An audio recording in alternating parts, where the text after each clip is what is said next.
Welcome back into the Rocc Pod, presented by the Royal Oak Chamber of Commerce. I'm John Gay from Jag and Detroit Podcasts. I am Andrea Arndt, an intellectual property attorney at Dickinson Wright. My name is Elisa Bibby. I am your local neighborhood realtor with KW Advantage. And I'm Trish Caruth, third-generation jeweler and owner of Your Personal Jeweler. Today we welcome Michelle Armstrong from TAG Multimedia. I'm excited to have Michelle on because I've been talking to her for a while and really curious about this new venture she has. But before we get into explaining what it is that you do, Michelle, I think it might be good to start by asking you what you saw as an issue in the industry of marketing and communications that caused you to want to create this entity. Oh, great question, John. So TAG Multimedia was built on the premise that small businesses need some help managing the digital landscape. And many companies go into business and they put out products that they think the market wants, and they create it based on budget. And there are a lot of parameters about getting a product to market. So having worked for a company that had some amazing software, I was charged with working with small businesses to teach them how to automate their business using this software. Well, small businesses have a unique set of needs. And I was finding myself getting this amazing feedback, and yet the software was limited in providing the flexibility and scope that they needed. So one thing led to another, talking with more and more businesses and different types of businesses. It wasn't just one particular industry, it was a range. In my professional career, I've helped a lot of small businesses and medium-sized businesses and even big companies, notable ones here in the Metro Detroit area, bridge the space between using traditional media and adopting digital media. So I took that experience, I took that market feedback, and I created something that would blend all of that. But also when they're involved in this at this stage, it's going to create something that they can use for years to come, even if they change businesses. So it's very customized, but it's very accessible. And we've priced it so that small businesses will be able to compete in a space that was not as easily accessible to them. Great explanation. It sounds very exciting. Can you tell us a little bit more about what TAG is working on? Andrea, I would be very happy to do that. We are helping small businesses, as I said, adjust to the changing digital landscape. And we're doing that because every business owner that I've ever talked to wishes that they could have a clone of themselves or a twin or their own personal assistant. Because let's face it, there's only one of each of us, and we can only do so much. So what we did is we created a platform that allows business owners to take advantage of data generated by their name and their interactions with their products and services online so that they can market more accurately and effectively, okay? Then what we did is we took that software and we placed it inside of an avatar. Now, an avatar is a digital representation of a persona online. And then we went ahead and we took that avatar and we placed it inside a digital universe called a cityscape. And what we're doing is we're creating a place where people like you, like me, can go and be social and interact and shop and connect with other people through avatars. And in that city, those cities are built in the likeness of a given community. It's not an artistic impression per se, where Van Gogh created the stores and you have to assume that, oh, that's that store, or that's Blaze Pizza, or that's Miner's Den, or that's Leo's Coney Island, whatever it is. We are creating it in the likeness of that given community. And so when you click on the places inside of there, you're actually going to be going to a store that has an avatar, right? And that avatar is actually going to be a personal representation of that store owner. And you as a consumer can interact with that avatar. You can make purchases. You can travel. You can move about the space as if you were there in person. And I think what makes that particularly interesting, exciting, is that in the last 18 months, we can't deny the impact of what the pandemic has been. And there's huge risks that certain groups of people feel going out and about.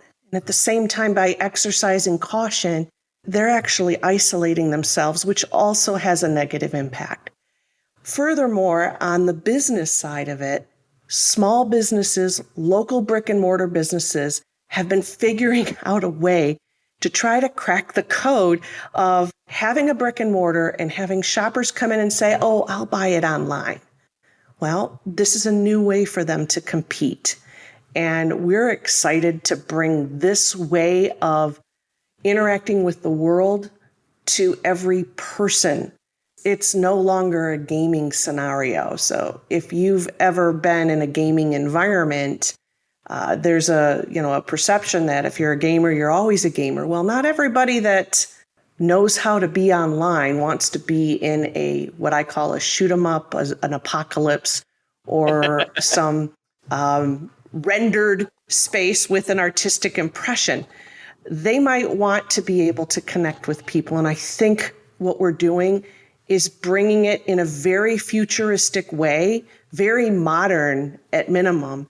And when we look at how people are using computers, keeping themselves what I will call remote or limiting their human interactions, this is going to be an excellent segue to practices that they already have at home and possibly open up some new doors of exploration and personal enjoyment.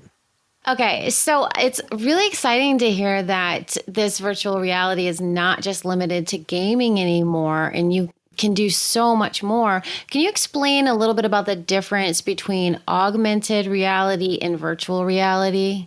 I can. Augmented reality is created using certain software, certain technical aspects. And it's almost the same. Virtual reality requires the use of devices. And so the coding is created for that interaction and that experience. Augmented reality is web-based. And so when you're looking at your computer or using your phone, you'll be able to interact and you'll get those perspectives. So you've got two different ways, but they're extremely similar, and augmented can easily merge into a virtual experience. So the coding is there. The technology is there. There are devices out there already that I'm sure you're aware of.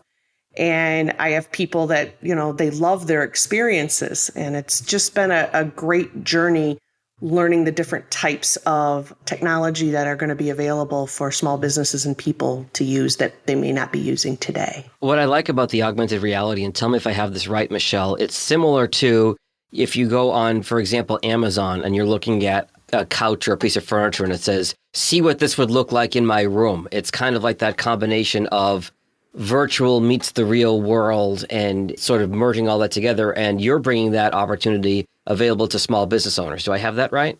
You do. And the community, the general public also. Think of it as working from a 2D to a 3D perspective, which is a great segue, John, because we have been trained, we as people in our educational, in our social and interpersonal skills have learned in a 2D format. Now with augmented and virtual reality, the 3D version is a new way to see the world, because that's really how we see things. So to create that in a computerized version for people to look at is more realistic. So this isn't going away.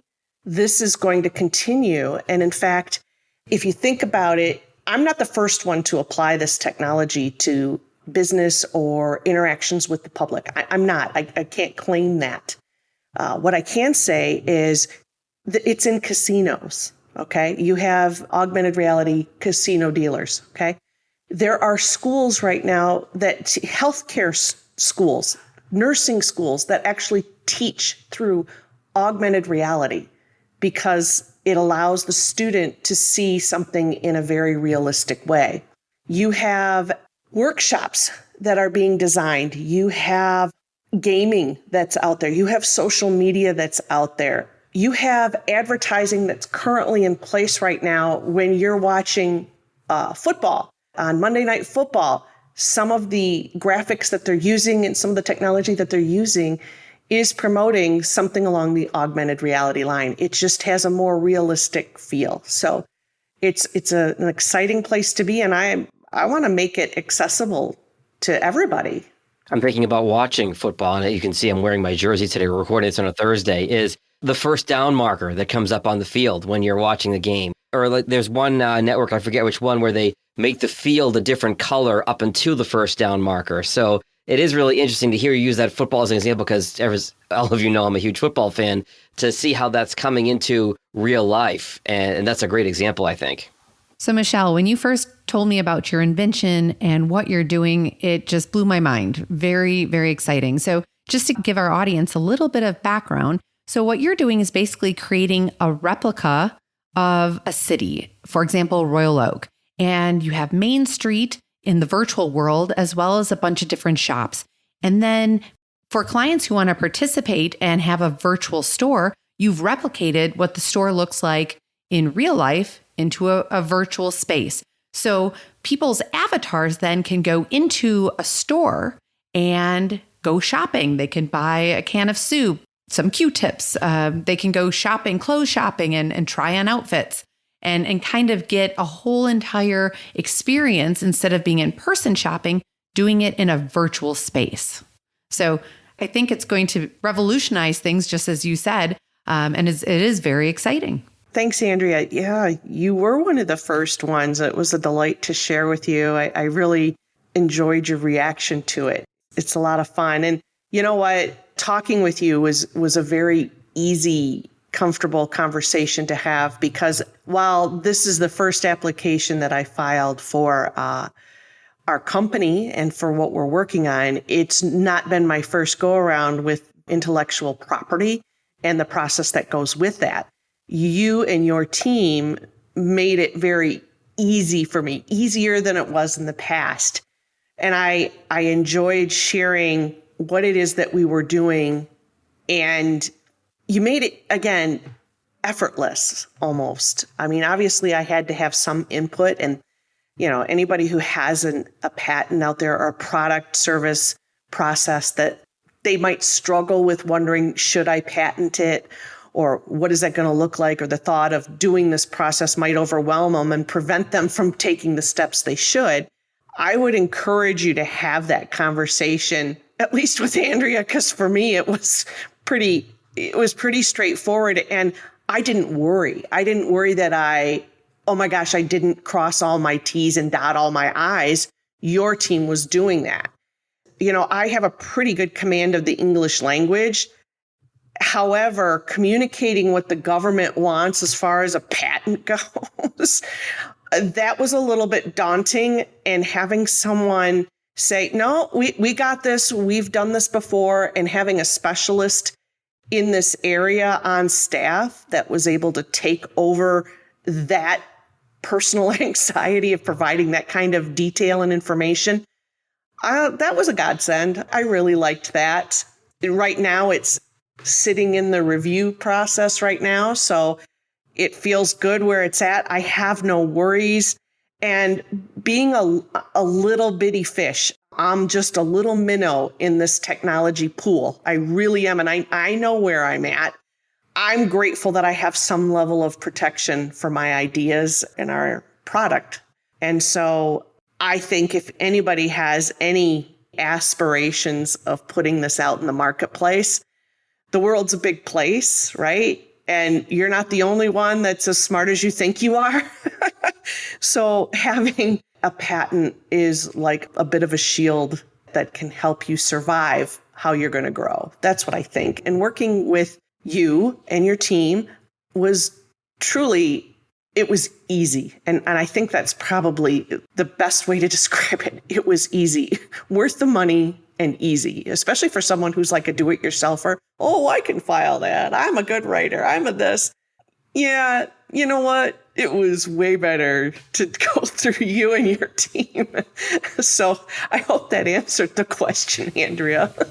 Well, thank you, Michelle, for all your kind words. And I'm really happy that you had such a positive experience working with me and my team, and that we gave you the level of client service that we strive to do. So thank you again. That's awesome. And, the patent process, yes, we filed an application, but, at different stages throughout the process, we're going to be working again, doing kind of more strategy. And I look forward to those opportunities to chat with you again and to continue building your brand and protecting it.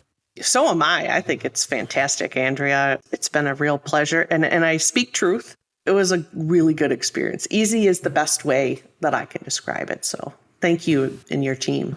You are most welcome. So, Michelle, you spoke earlier about students having a learning opportunity in your field.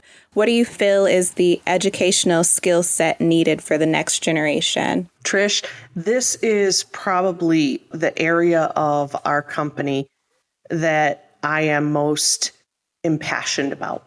Besides being able to provide something that helps a small business owner and provides an outlet for the community, this project, this vision that I have is more than just myself. And I only have a certain set of skills. And I can assure you, one of them is not writing code. And there is an entire employment sector that is growing leaps and bounds. And that would be the technical side of it that writes the kind of software coding that I use. And there is an artistic side of this that is growing, and there are opportunities for people to express themselves in the space. And there are marketing opportunities, people who think along those lines on how to apply this into a marketplace to connect buyers and sellers. So the wonderful thing is that I have been in contact with different organizations, and the most recent one was Mary Beth Fitzpatrick from the Royal Oak Public Schools.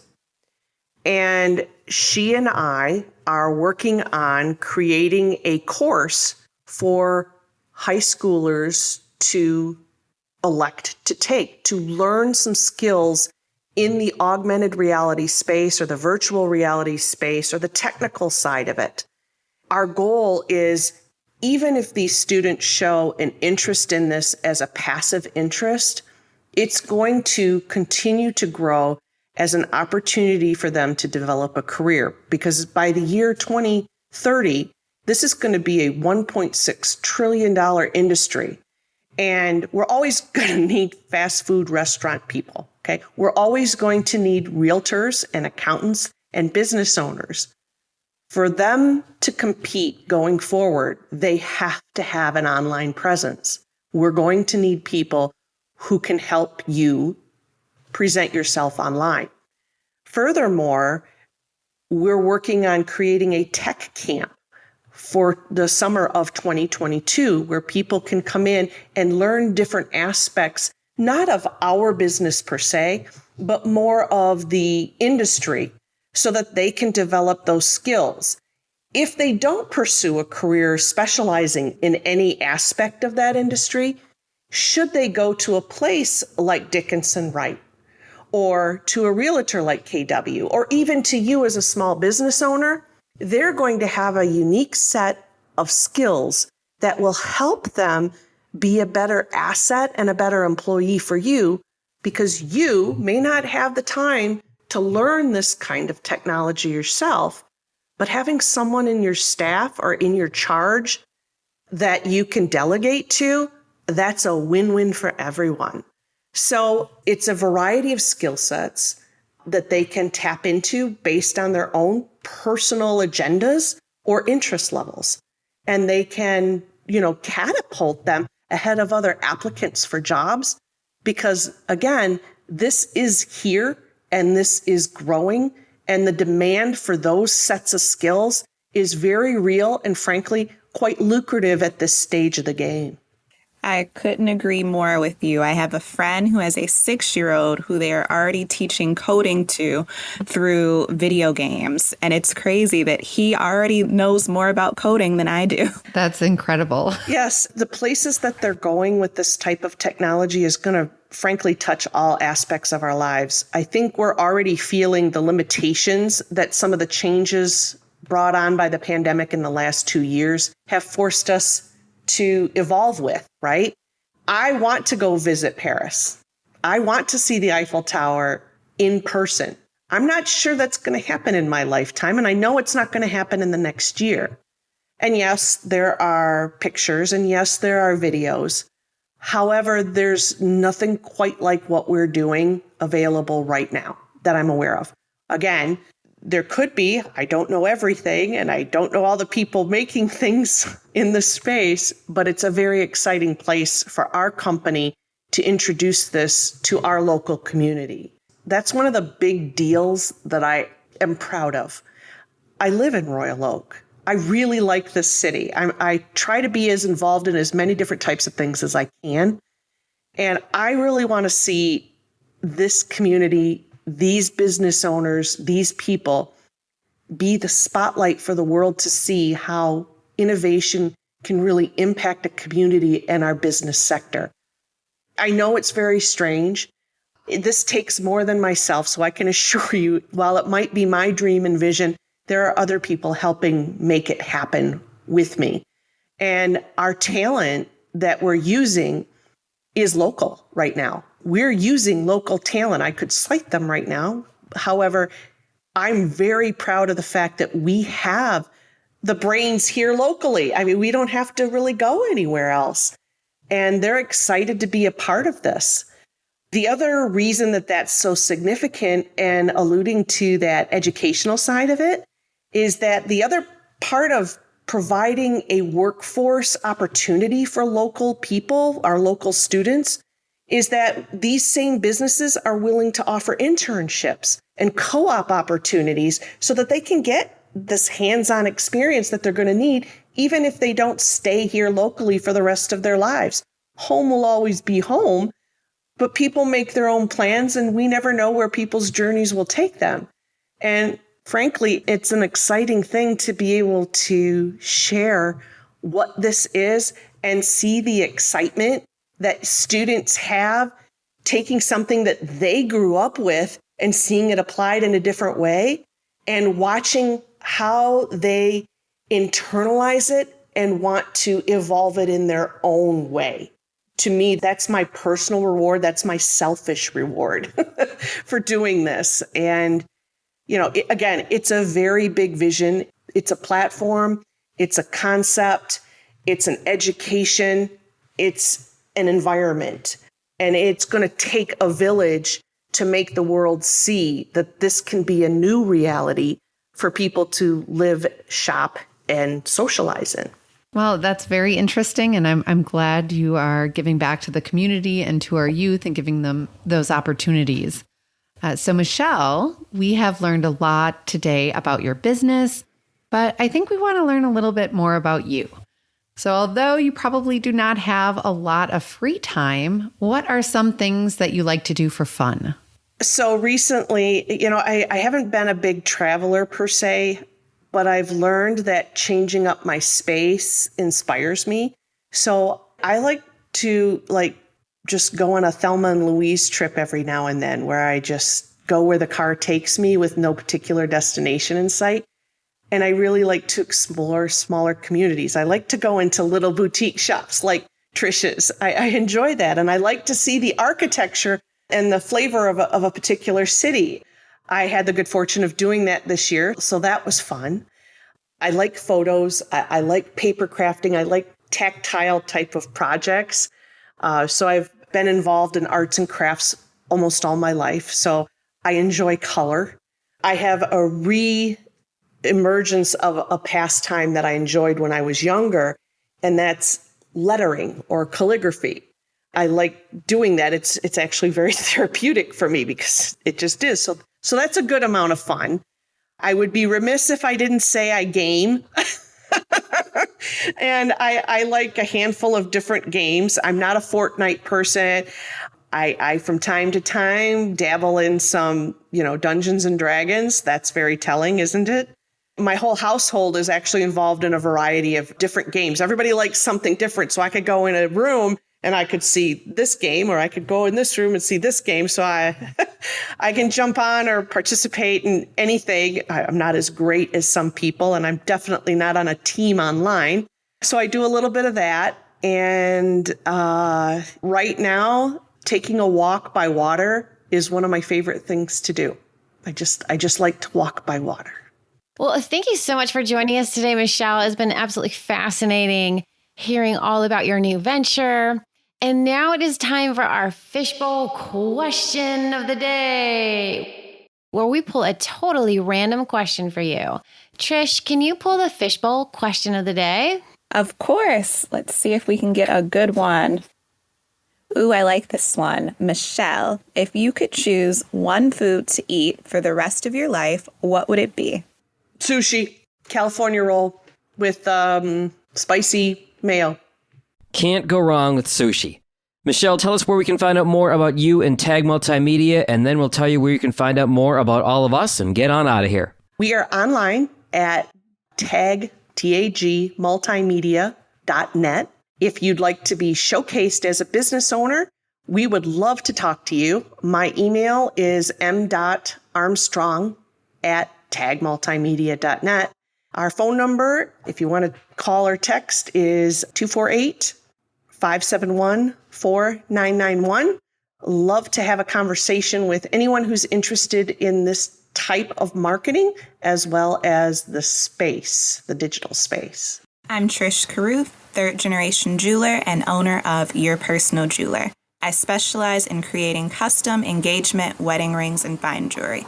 You can find me on Instagram, Facebook at The Personal Jeweler, or our website, www.thepersonaljeweler.com. My name is Lisa Bibby, and I'm a realtor with Keller Williams Advantage. I put the real back in realtor, and you can count on me to help you navigate the complexities of buying or selling your home. You can find me on Facebook, YouTube, and Instagram at Sold by Lisa B. My name is Andrea Arndt. I am an intellectual property attorney at Dickinson Wright, and I help my clients protect their inventions and build their brands. You can find me on LinkedIn and on our website, www.dickinsonwright.com. And I'm John Gay from Jag in Detroit Podcast. If you want to create a podcast as part of your marketing strategy for 2022, I can help you with that. You can find me online at jagindetroit.com or on social at jagindetroit. I want to thank Michelle for being here today, and to you for listening to this edition of the Rocc Pod presented by the Royal Oak Chamber of Commerce. If you want to know more about the Royal Oak Chamber, you can go to royaloakchamber.com. Thanks, everyone.